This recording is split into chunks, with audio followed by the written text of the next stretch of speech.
All right. Hello, everyone. Welcome to the live Pain to Purpose podcast. Oh my goodness. I am so grateful to have on my beautiful soul sister that we just met not too long ago. And oh my goodness, we've just connected and it's one of those things, if you've ever met someone, it feels like you've met before or that you have just known each other before. That's exactly what this connection is like. And so I'm really grateful and excited to have her on today. We're going to be talking about awakening the priestess within, which this beautiful soul is all about, and just about her journey of how she's even became a healer and an oracle and working with women in awakening that goddess within themselves, along with something that we really talked about was just how women we have this ability, or this what's another word for it, we can have this sense of competition with one another, whether it's with how we look, whether it's with what we do or what we can offer, or even, I know I've gone through it even with like my abilities as a healer compared to other women healers out there too, and like, oh, am I like powerful enough, and all of these things. So I'm just really grateful to have her on today. So please tell us, just how are you? I'm really good. Thank you. Thank you so much. That was a lovely introduction. Yeah, Mm. definitely such a beautiful connection that we have. I was so happy when you reached out and got in touch and said, "Hey, let's connect." And I was like, "Oh, yeah." I looked at your picture and I just immediately felt like I'd known you for years. And then and then when we got on the talk and started, connecting, it was like, oh yeah, we're so connected, such a soul sister connection. So I'm really happy to collaborate, and I'm all about collaboration and really wanting to heal the feminine wound of jealousy and competition and Right. all of that I feel is so prevalent in Yeah. our society. And like, to me, it's part of that masculine patriarchal energy. And so, Right. being a priestess is about healing the feminine wounds, and that is definitely a big part of it. So yeah, did you have any questions around that? Or Yeah, I would love to know your story. So if you could share with us your story of you how you knew that awakening the priestess within women, and healing that divine feminine wound, how you knew that was part of your life's purpose. wow, that's a really big question. um so I'm 46 years old. um and I've had obviously a quite a long life. um this far. It was really, just a side note, it was really funny because we met someone the other day, and I accidentally said I was 36, and my son, he's almost 13, he said, "Mom, you are not 36, you're 46." And I laughed. I was like, "Oh God, you're getting old when you like lose a whole decade." Like, it wasn't a few years, it was like 10 years, just like, I was like, so I've had a lot of experiences. And um, I was initiated as a priestess in 2004 in Glastonbury by a high priestess, but I was not at that point ready to outwardly like come out of the magical cave and say, "I'm a priestess." Like, this is just a recent coming in to that part of my being. And I had plans, like I was working on my master's degree in psychology. Um, here in Sweden because I've moved here from New Zealand. And so I was deep in my studies. And then, the universe sometimes just says, nah, that's not what you're doing. This is what you're doing. And I had gone on to a vision quest in the forest and asked the universe, to show me, because I'm Native American and I like to be on track of what I need to be doing and not what I should be doing. So in some ways I was kind of shooting on myself, and I don't think you should ever shoot on yourself. You should be doing, your soul path purpose work. And I was very loudly told that I was to be a priestess and that I needed to start activating other women and doing this healing work. And that, if it had been maybe 10 years ago, sure, I could have done, been on that pathway. But because of the urgency of the state of the world and everything that's going on, like I've been guided that this is the work that I need to be doing. Yeah. And so, yeah. And so it's my soul path purpose work. And as when you're doing your soul path purpose work, then all the doors just start opening. And as soon as I went, okay, and I'm not saying it was easy, but as soon as I put my crown on and said, okay, this is what I'm doing, and really owned my priestess power, my, who I am, like fully stepped into that, then just everything like dominoes just went, and it's been amazing. So, yeah. So there's a lot to say, but so your tagline again is you're turning your pain into your superpower, And which pain, is yeah, pain to power, power to passion, passion to purpose. Yeah. so cool. I love that so much Oh, because thank you. mine's awaken, align, transform, shine, transforming your wounds into wisdom and your wisdom into superpowers. So we're kind of saying the same And thing in different yes, ways. our heal, align, transform is our other one. Yeah. Wow, so cool. I love that so much. I love that so much. It's like total alignment, you and I. Oh, Yeah, yes. work we're doing. So yeah. And my husband said to me, when the water in the harbor rises, all the boats rise, and that, people like us that are, doing similar work, we can come together and we can empower each other and we can support each other and we can really, help get the message out there and what we're doing and really activate, which is what it's all about, and so my pain to my purpose, or my my wounds to my superpowers, really goes all the way back to my childhood and my wounds with my mom, my wounds with my sister, wounds. My mom was 15 when she had me, and so she was just a kid really. And Right.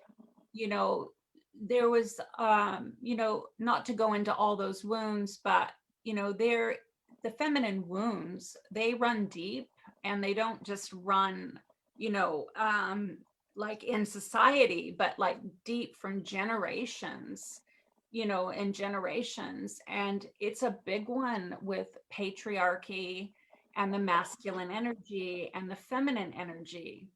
And we, even to the point where like we're taught to push through, and you will succeed, and like be an overachiever. And I know I became an overachiever because totally, my mom was an alcoholic at the time. She's sober now, and she's went back to school, and she's now a drug and alcohol counselor. So she totally transformed. Nice. She transformed her wounds, and she's doing really well. But at the time, like she was drinking, my dad was doing drugs. Like it was a really, really difficult childhood, where mostly I felt lost. And so I had to, in a way, become the warrior, in order to survive. So I Right. had to really step into that masculine energy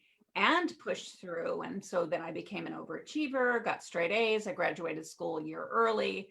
Like, And it was, succeed, like push, push, push, push.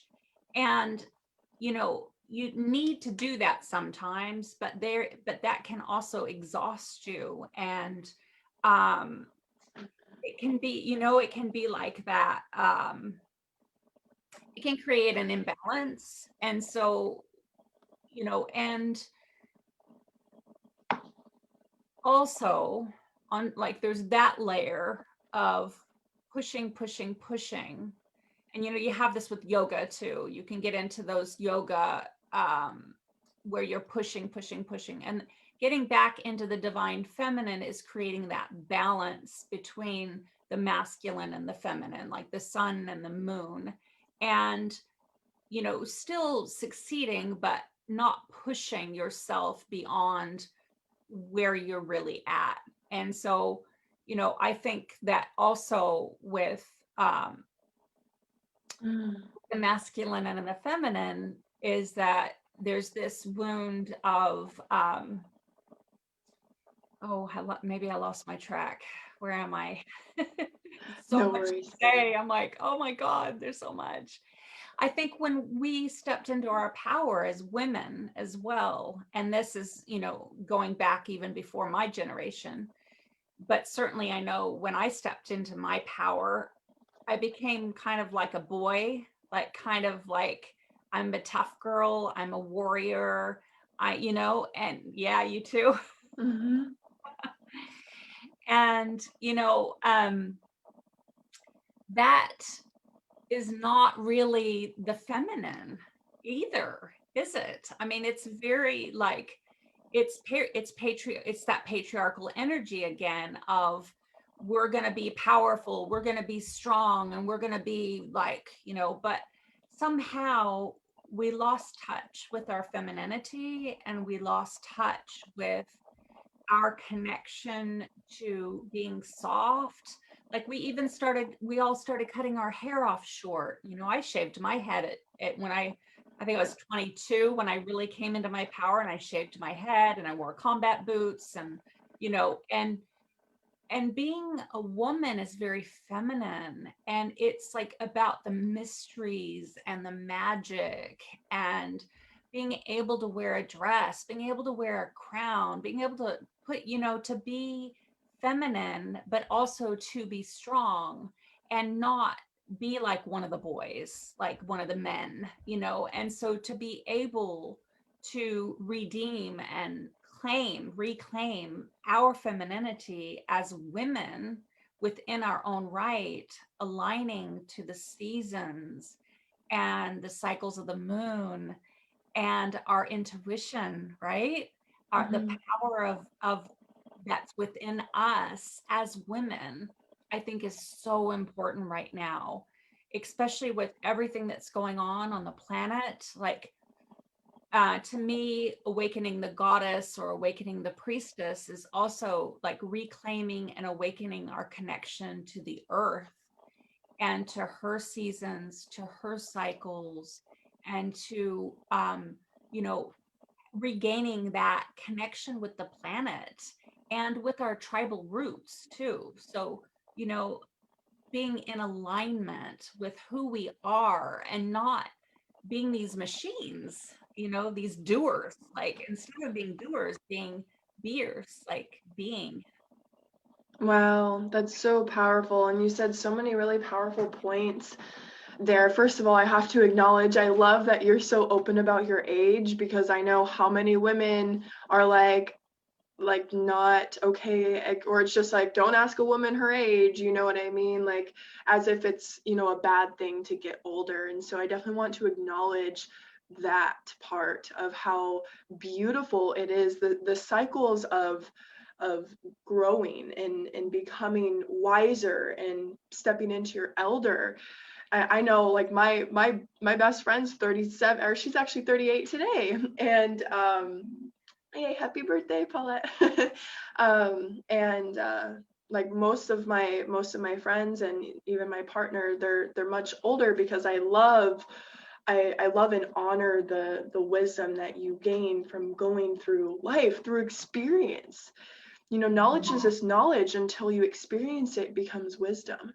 So I love that you're so open about that. And definitely I know it takes a lot of vulnerability to like be that softness. I know, like, just from watching my father in a period of time where I didn't have my mom around, I like, it's like a protective mechanism, like you said, like it's a survival thing. Sometimes you do have to put on your combat boots and put on your leather jacket and like, hey, sometimes that's just what you have to do.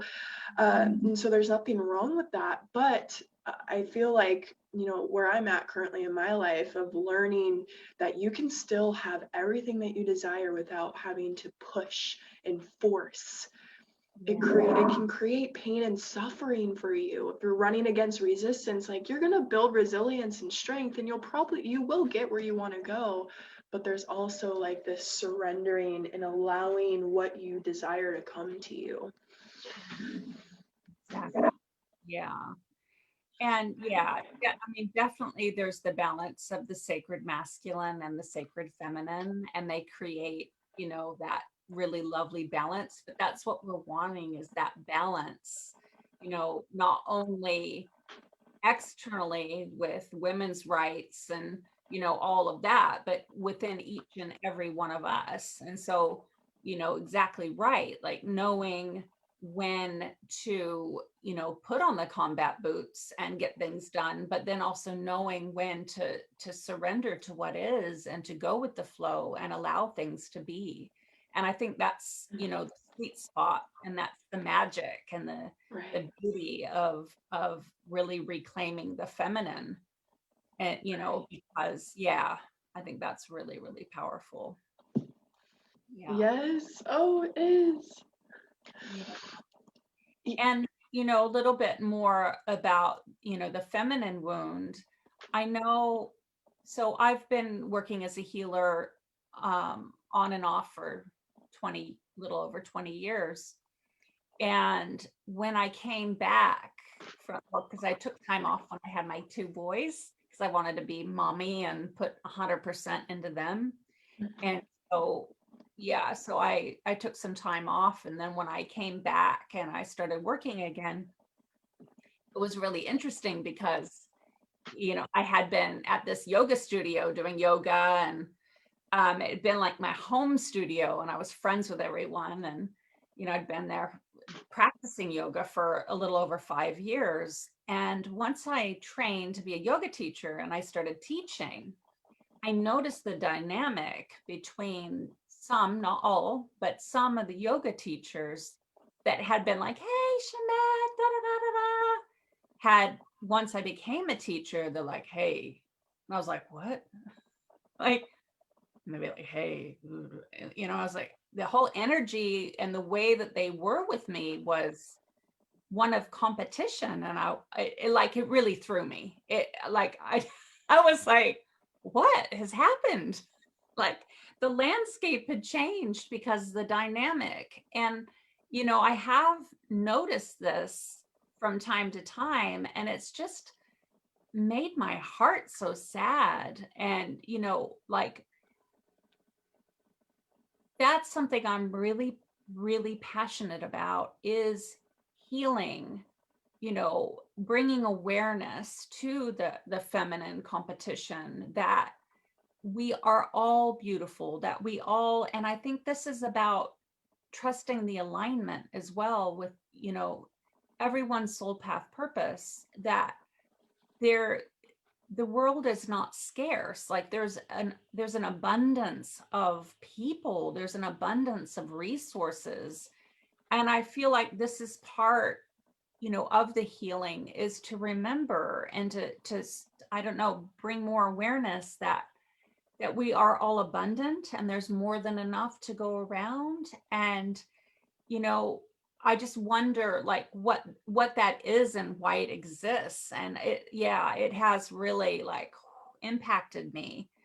And I'm not, because I'm an intuitive and an oracle and an empath, I can feel it. And it's not a nice feeling, is it? Have you experienced that as well? Oh man, yeah. I've had when I was in 8th grade, I wasn't getting into good stuff, let's say. Not necessarily hanging out with the right crowd. And then eventually, like, I just started hanging out with the guys more than the girls, and there was just a few of us girls. And then they started like saying that, like, oh, I'm a slut, or like I'm this and that because I'm like flirting or whatever. And then they started like just getting more and more distant from me, and started prank calling me and saying that I'm trying to get with their men and like all of this stuff. And then eventually ended up to all three of them uh, jumping me. And that was like a big, as far as like women, like a woman to woman, and like three women needing to overpower me for whatever reason, whether if there was like jealousy or they're feeling the competition, like I was trying to be with their men or whatever it was. And I'm like 13, 14 at the time, you know what I mean? But still, like, that was a huge turning point for me, where it's just like, you know, for me, it was like, being who I am for me and not needing to be someone else for anyone else. Like, just being who I am, regardless of what anyone else thinks. And that was a big turning point with who I was choosing for my friends as well.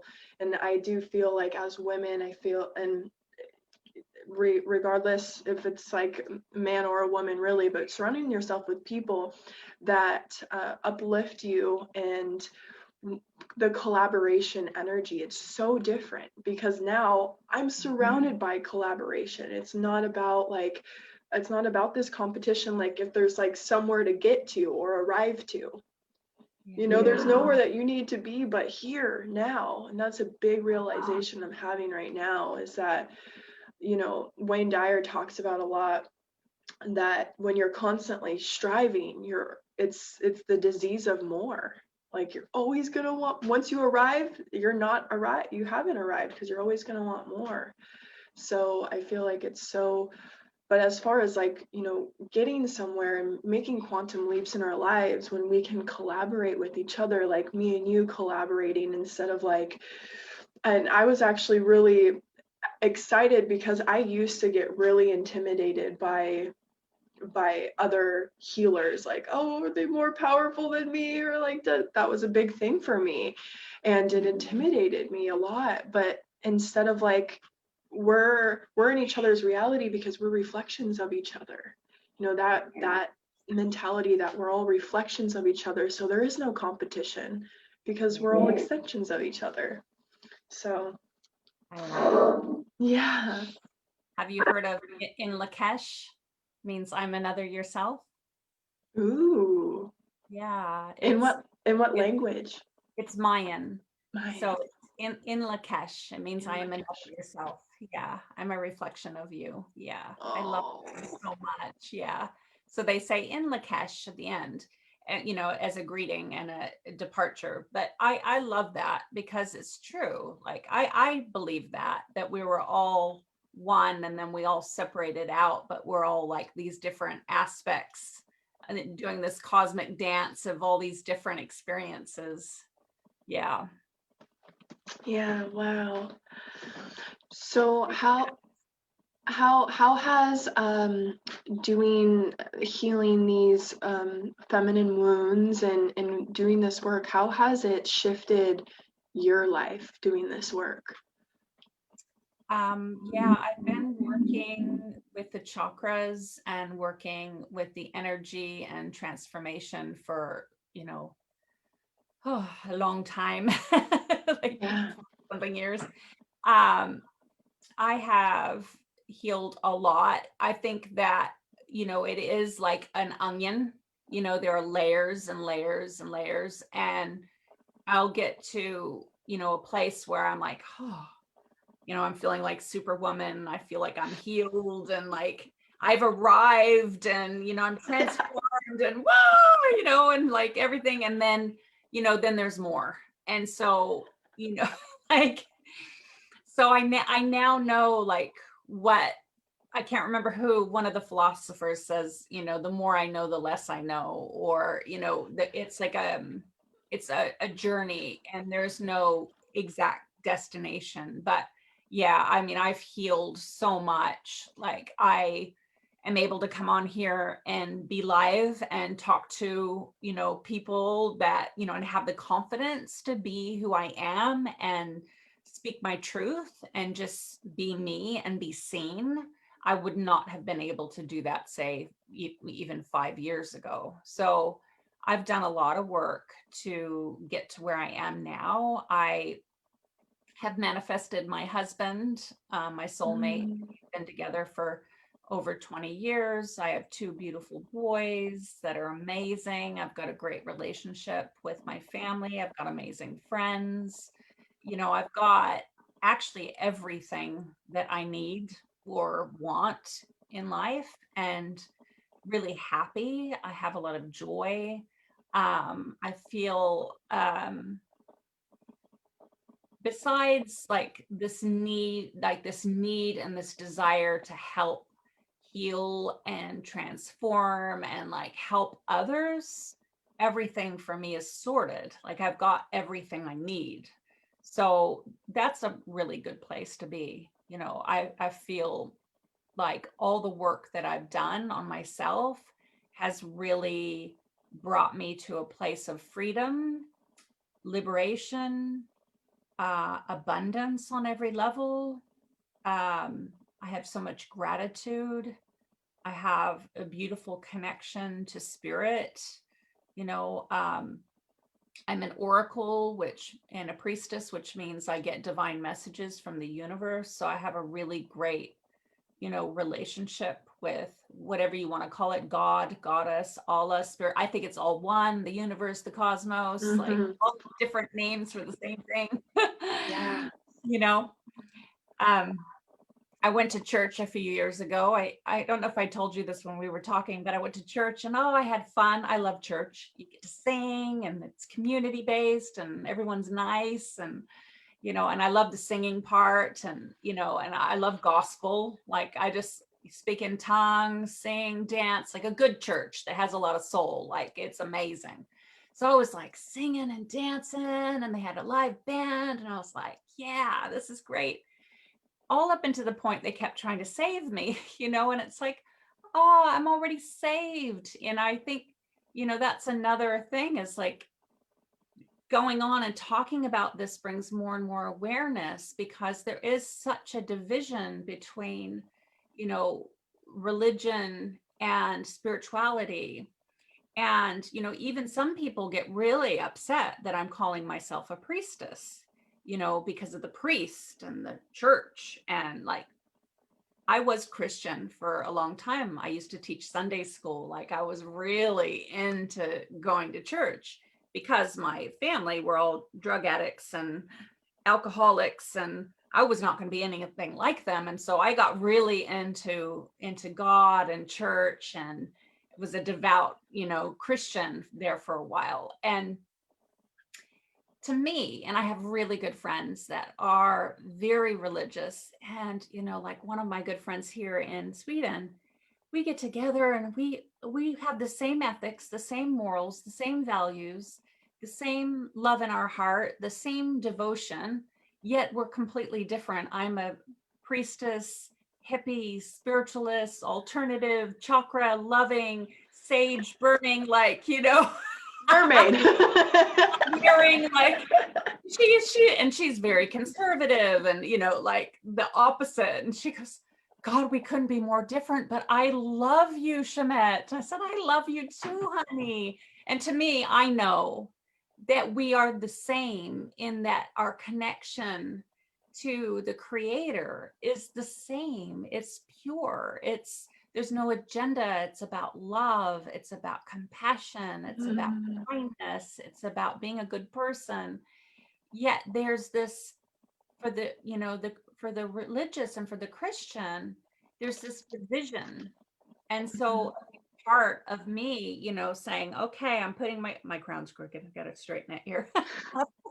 Put my crown on and, really own my connection to the divine source is like reclaiming so much. It's saying we don't need a middleman. We don't need the priest or a man to tell me what my connection is. I know what my connection is. And so it's a real like empowering of the divine source connection to come right through. And, I know you're doing similar work to me. So there's a lot of us doing very similar work and just calling it, different things. And, I think it's important not to get kind of too hung up on the name or the yeah, it's about doing the work and about connecting and finding joy and finding happiness. And different people are going to resonate with different people and different programs and different ways, and that's the beauty of it all.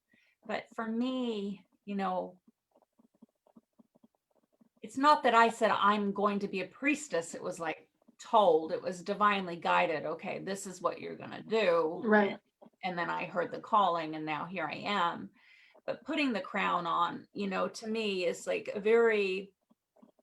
it's an act of, and the representation of the crown chakra. The crown chakra is energetically at the top of the head, which I know, but it's opening up to that divine connection so that you can be tapped in, tuned in, plugged in, turned on, and have your connection to your spirit guides, to the universe, to the earth, to your chakras, and being spiritually sovereign. Yeah, Mm. which is really important. Wow. Being spiritually sovereign. I remember, so many what I see now is very hypocritical people in the church trying to save other people that didn't need to be saved. It's like, Right. yeah. So, Wow. yeah. Oh, such a powerful reminder, such powerful wisdom. I just love the um that accessing that deeper knowing that like your connection is no different from the next person or the next person, that we all have this ability to connect to the divine. We just have to hold that space and make that time, and then have these. I love plant medicine. I love tools, and a crown is like one of them. It's like, or if you're like sitting down to meditate, you make some tea and you make it like a ritual, like that I'm going to go and connect, and making it as divine and sacred as possible. So my question for you is, as far as awakening the priestess within, for the women that we have listening right now, or the women we're going to have listening to this, what would be, some tips, some of your top tips to really awaken that priestess, awaken that goddess within? Yeah. Good. That's a great question. So, just before I go into that, though, there was one other thing that is finally coming through my attention. Is, yeah, I have had these situations where, and I'm sure you've had these situations too, where you run into other women that are dressed up all goddessy and they've got their goddess clothes on and da da da, and but they're really catty and they're really like I ran into one of these women in the doorway, and I looked up, I said, "Oh, wow, you look beautiful." And then she just looked me up and down like, "Who are you and why are you speaking to me?" And I was like, "Oh." Um, I just want to say, like, to me, that's not what being a goddess is about. That, it doesn't matter if you're wearing a t-shirt or gumboots or, your Levi's or your whatever. Like, it's not about dressing goddessy or wearing a crown or anything like that. Like, being a goddess, being a priestess is about your connection with the divine, with, yeah, with source and with kindness and being connected to your heart, compassion, like that to me is what a goddess and a priestess is being connected to the heart and being connected to source energy, and not any of that other, like that to me is wounding, is the feminine wounds again, you know. And yeah, I just wanted to clarify that, because I know that some people, some women will get triggered by, you know, by me just wearing my goddessy, you know, clothes and things too. And that's another part of it, is like, I did for a while not like dress down and like make myself a little bit smaller. So, you know, not to, you know, stir up the cauldron of jealousy with and envy with other women. But I am, you know, as I get older, I'm realizing, no, I'm not going to play small anymore. I'm going to be who I am. I'm going to stand strong.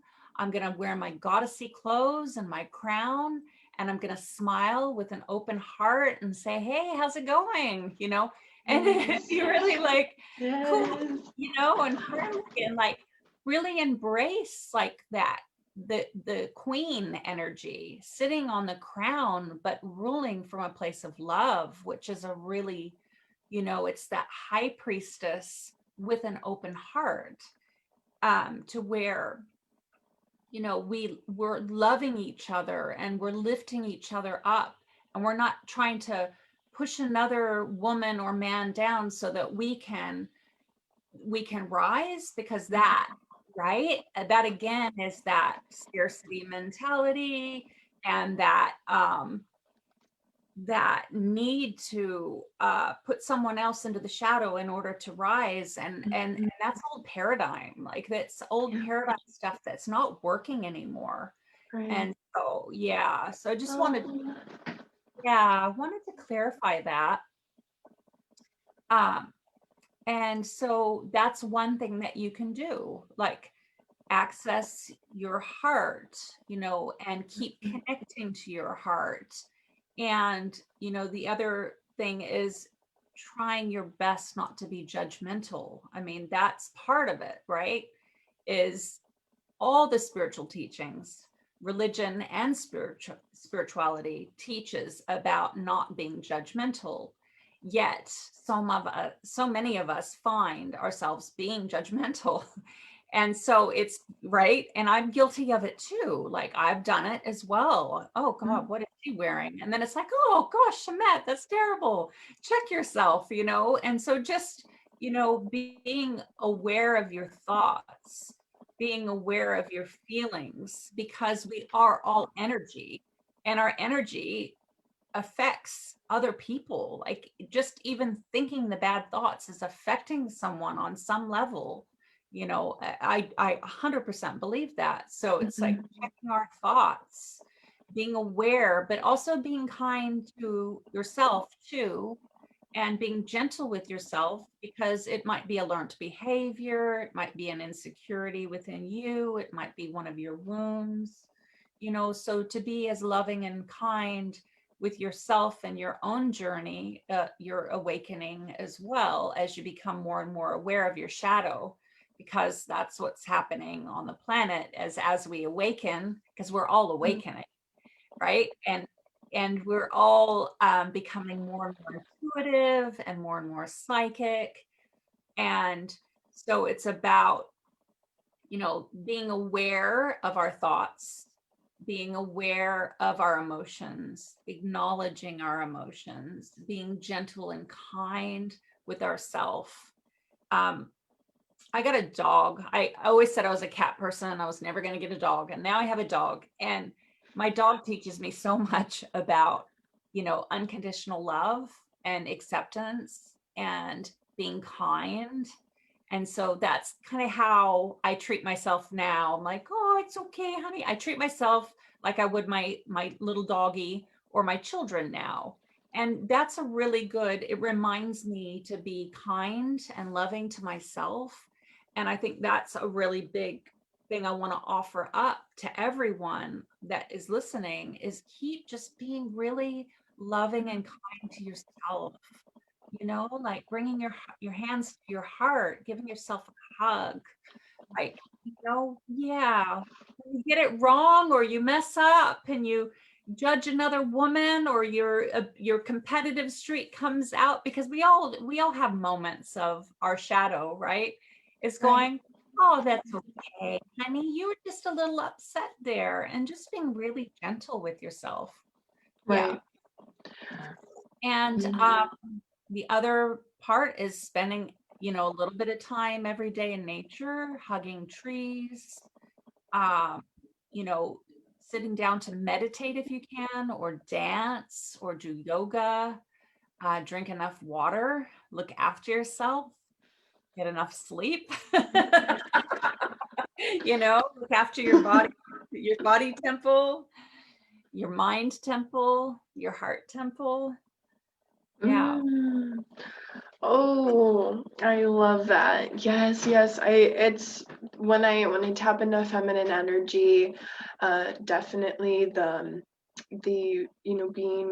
being gentle and surrendering. It's been a huge process for me. Just I have been like a very masculine woman, very independent, very masculine, always loved like kick-ass workouts, that just kick my ass to the ground type of thing. Um, and as I'm getting older and I'm reconnecting with feminine energy, it is really just about surrendering to what's coming up for you and knowing it's okay to feel what you're feeling.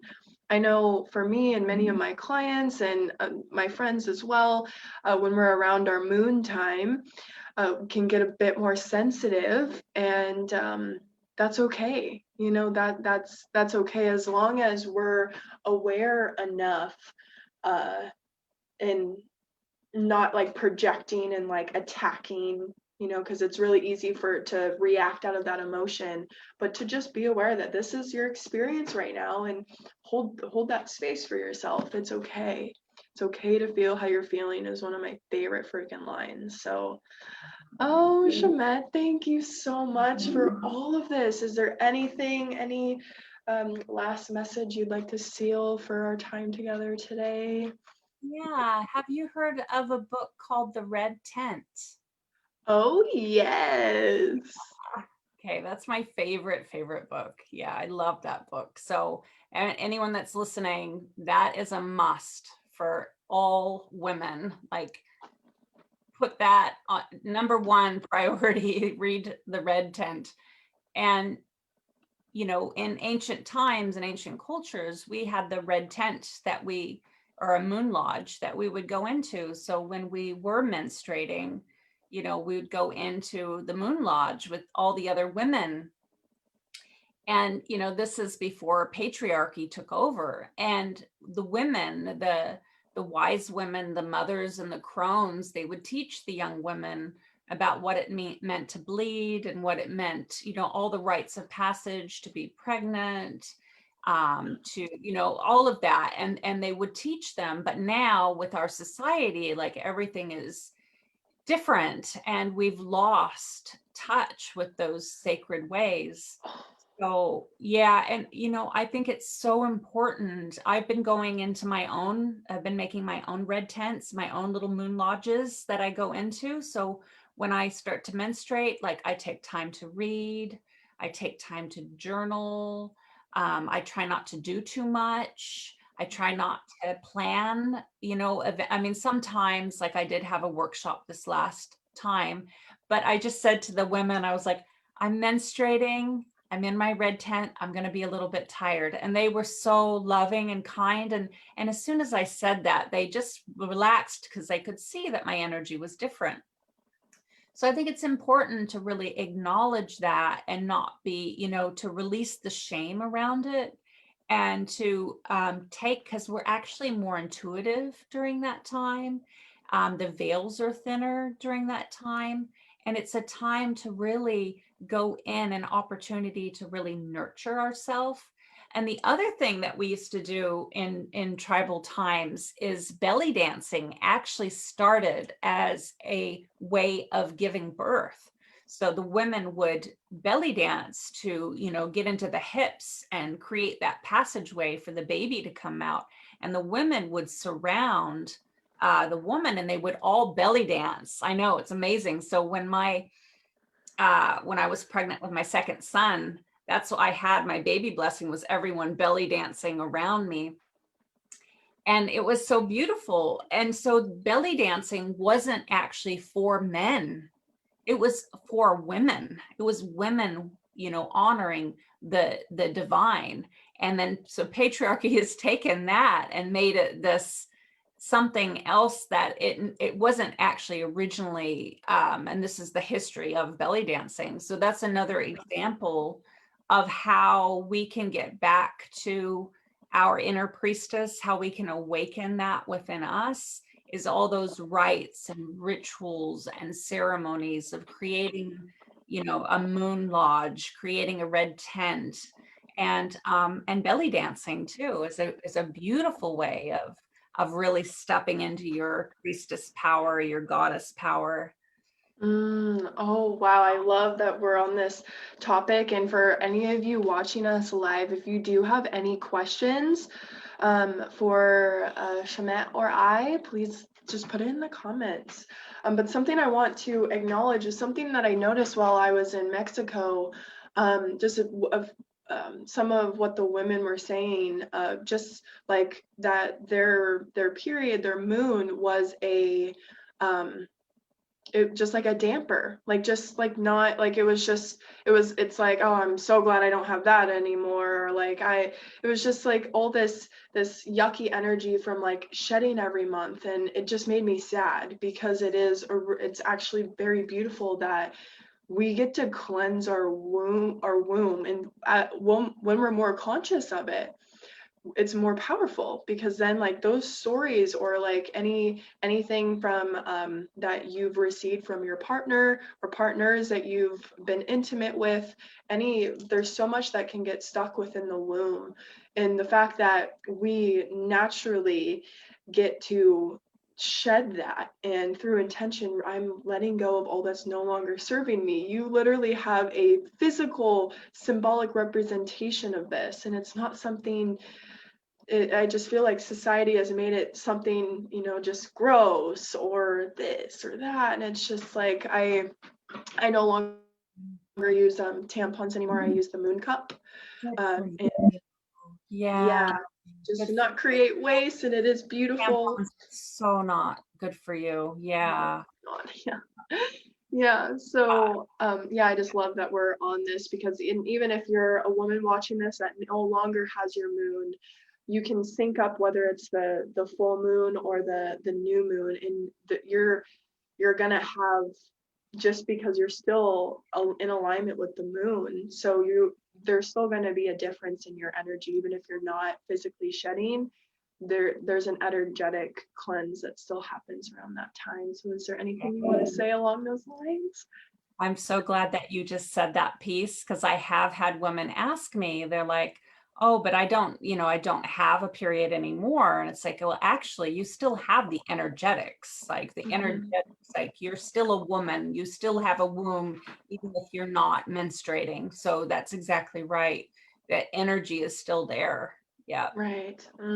Oh. And, another piece of that, which we're all healing from, is the biblical story of Adam and Eve, and, Eve eating the apple, and then being the fall of mankind, and the guilt and the shame and the feminine wound of being the cause of the fall of all of mankind, and like that's a heavy story. And I love redeeming that story. I don't know if you saw the picture of me holding the apple, but it's like, if you think about it, if I told my children, hey boys, in the middle of the garden is the best tree with the best apples, like, and if you eat that apple, you will know everything and you will be wise like me.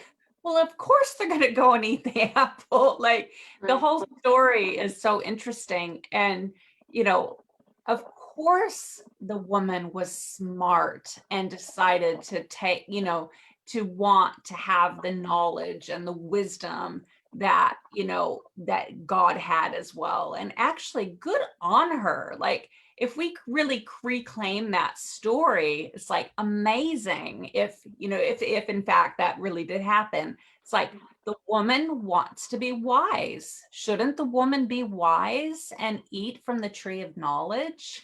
Like, yes. And I think, that could be so, like, if women don't know that, it can be so empowering for them to know that it's okay, and yeah, I don't know if I'm verbalizing that very well, but I do think, and I know this from my own story, that was definitely a wound that I had to heal from being Christian for so long. I did have the guilt and the shame of being a woman and being, feeling like I was beneath men in so many ways. And it's not until my older years that I'm like, what is that all about? Like, that's not true. That's not the way it is. And I think that, with everything that's going on in the world, I know I can really talk, so I'll try to wrap this up. I have a lot to say, but with everything that's going on in the world at the moment politically, there's always a silver lining. And when, the storm happens, if we can try and be the eye of the storm as much as we can be, and to know that sometimes things have to get really, really dark, things have to get really, really bad in order for us to rise up.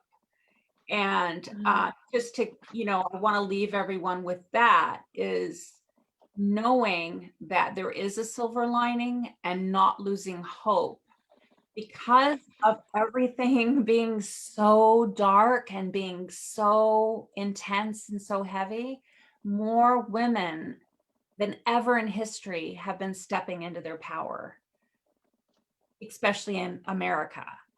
So that makes me so happy, because I know so many disempowered women, and to know that they are now claiming and stepping into their power in this amazing way, I'm so excited. And that comes from, think about your own life. When you're oppressed, you're going to fight for your independence. You're going to fight for your rights. You're going to fight for your freedom. And so, yeah, it's exciting for women. It's really exciting. The goddess is awake and the goddess is rising. And so, yeah. And I do just I love this so much. Thank you. This has been incredible. And I do want to touch on for any men that are watching this and been listening to get some insight for their women or just for your own self. There's always I do believe in unity. And so and I know you do too. We're all about unity. And but something I want to express with the goddess rising is that it within men as well, the healing of the feminine wound within men too. I know even like with my partner and just like men that I have around me being more, and majority of my clients have been men, and they've told me that they wanted to work with a woman healer because it made them feel more comfortable to be vulnerable, which is interesting because even like I've had one client that was like, I'm scared what you're gonna think of me. It's just there's this, there's definitely that it's a collective wound, and it comes in across within men as well. To be okay with your emotions and your vulnerability, and men can be just if not even more sensitive at times, so everything that was said today, this applies to men as well. I do want to incorporate you guys out here. I know we have a few watching right now, and so yeah, men are absolutely, completely, 100% welcome in my priestess training and my circles. Oh yeah, I had a man last week send me an email. He's like, I really want to do your priestess training, but there's one problem. I'm a man. And I was like, no, that's not a problem. Like, this is about the goddess within each and every one of us. This is the divine feminine within each and every one of us. And yeah, we have a divine masculine and a divine feminine. I know some men are more feminine than some, the female friends I know. So oh yeah, me too. I love that I love that you clarified that, because sometimes I can go on a bit of a rant about the injustices of what's happened with patriarchy, but during the witch burning times when they killed the healers, there were men as well. It wasn't all just women. So exactly, yeah. Right. It's a patriarchal energetic imbalance that we're now bringing back into balance. So it's not really about gender, but Exactly. Right. Yes, it's exactly. Yeah. complex, isn't it? Yeah, I'm glad that you brought that up, though. Oh yes, of course. Yeah. Currently in my Healers Academy, we have one man that holds down the divine masculine, but he's so beautiful within his divine feminine and isn't afraid of being vulnerable. And yeah, it's just beautiful. So I know that being okay with your emotions as a man is important for your healing. Otherwise, it's going to get stored into your body and create physical disease and illness, and we don't want that. So, Schamet, is there any? How can people contact you that are listening to work with you or just connect with you? Anything like that? Yeah, online is the best way. I've got a website, and I do everything online these days because I'm living in Sweden, and with the coronavirus as well. Um, you know, so I do all my one-on-one sessions and my group work, and the priestess training is online. So yeah, did you want me to send you those details, or? Well, I will, I have your website information, so on the podcast, I will put the link, and I can put the link out here on the video too for you guys, but you are tagged, so you guys feel free to reach out and connect. And thank you so much for sharing your beautiful story. And I do one-on-one work as well. Transformational belief coaching. Working with releasing any blocks or any beliefs that are getting in the way of you creating your most abundant life, and healing wounds. I'm a chakra energy healer as well, and an oracle. So bringing, channeling in divine messages. Yeah. Yeah. Oh, she's just incredible, isn't she, you guys? Thank you all for tuning in. Christy, hello, Donnell, Jonna, Marsha. Thank you, everybody. You guys are awesome for tuning in, and just have the best day, and namaste. Yeah.